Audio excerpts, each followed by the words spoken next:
Raptors versus Lakers yesterday. Looks like the Lakers did enough to get the victory against the Raptors team that they from themselves actually have injury problems. So a lot of things that the Lakers have been dealing with, other teams in the NBA do as well. Not a unique problem. Lakers still without the services of Austin Reeves, but they had basically everybody else. So the Lakers win 110-95, hosting the Raptors. This was a tough one. In order for Toronto to win, they were going to have guys playing out of their minds. They just didn't have enough. RJ Barrett out, Podol out. There were a few other guys, but the Lakers held the Raptors, at least from like a defensive standpoint. They held them below 30 points in 3 of the 4 quarters. I think the Raptors only were able to muster up 13 points in the 4th frame. So we got to give the Lakers some credit in that instance, to play good defense and kind of force the Raptors to go cold in the 4th. Toronto was actually up after the 1st quarter. The Lakers gained the lead. I think they had it by halftime, and then they never really looked back. They just kind of built on the lead through the 3rd, and then into the 4th quarter, they just kind of pulled ahead. The Lakers didn't play great, but they did play good enough to win the game against the shorthanded Raptors. The Raptors, it was, the Scotty Barnes show. Brandon Ingram was pretty good, making some tough shots. And then Mamu Kalashvili lit things up for the Raptors. I've seen him play a couple of times, so this isn't like an unusual game for him. He's a unique player in that he's basically like a full-sized NBA big, right, that has a little bit of range, does a little bit of a lot for them. So he's a pretty good player. And he's the type of guy that can give the Raptors problems, because of what he can do with mismatching on bigs. For the Lakers, Bron was pretty good. I thought he gave decent defensive effort throughout most of the game. He was sort of active on the glass. Luka didn't play great. I know he hit some threes, so he shot decent from distance. But there was tons of volume from Luka, and he really didn't make it at an efficient clip. So I wouldn't say that he played great. His defense obviously is still weak. But Rui seems to be kind of playing a little bit better in the last couple of games. And what I mean by like Rui playing better is he's coming off injury, an extended injury where he missed a lot of time. So he's got to get into game shape. He's got to get into kind of his groove as a player and what he has to do to help this team. So we're starting to kind of see that happen, which is really good. You need guys to step up and you need guys to fill their roles. Rui's an important piece of that. He's a very capable player. He's that prototypical forward build.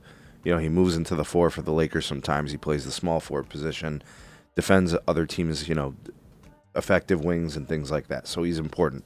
But the player of the game for the Lakers was DeAndre Ayton. What the hell, man?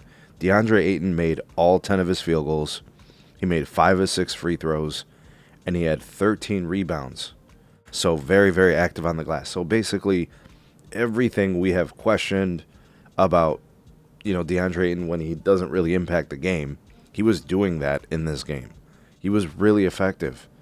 I want to say, if you go to the plus minuses of these players from the Lakers, if he wasn't the best plus minus, he was like second. I think maybe Vando was higher. To show you, Vando, when he's a defensive, contributor and he's active on the glass, he helps them win games. But DeAndre Ayton playing out of his mind, 10 of 10 from the field is incredible, and shooting well from the free throw line and being active on the glass. I think he even had a block. I thought he played good defense. I did. The things that I've always been critical of Ayton, he was playing top tier, top notch. So that's probably why the Lakers won this game. Like I said, I think collectively as a team, they didn't play great. They played good enough to win, with a couple of guys playing very well, namely DeAndre Ayton. Listen, you're not going to get this kind of a game out of DeAndre Ayton often. In fact, he may not have a game like this the rest of the year. That's just not a usual thing to happen.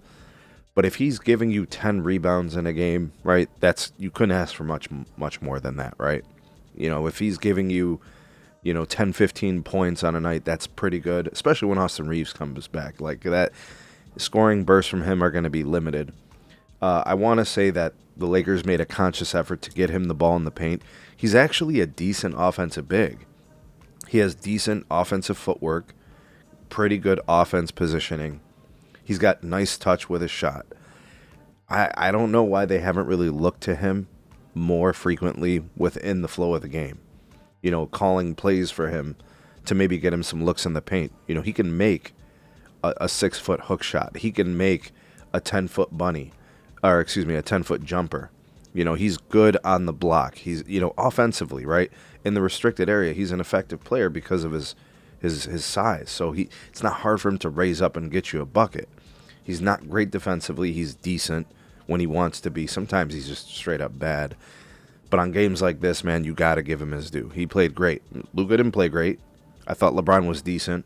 Laravia seems to be limited by his injury, or he wasn't effective.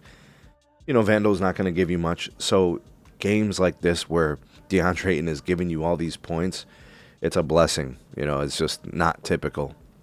And I don't think it's fair to expect this, but, man, if he was to turn into somehow, some way, like a 15 points a night, 10 rebounds a night, that's exactly the type of thing that the Lakers need. And they kind of hope from him, but I just don't know if he's that guy consistently.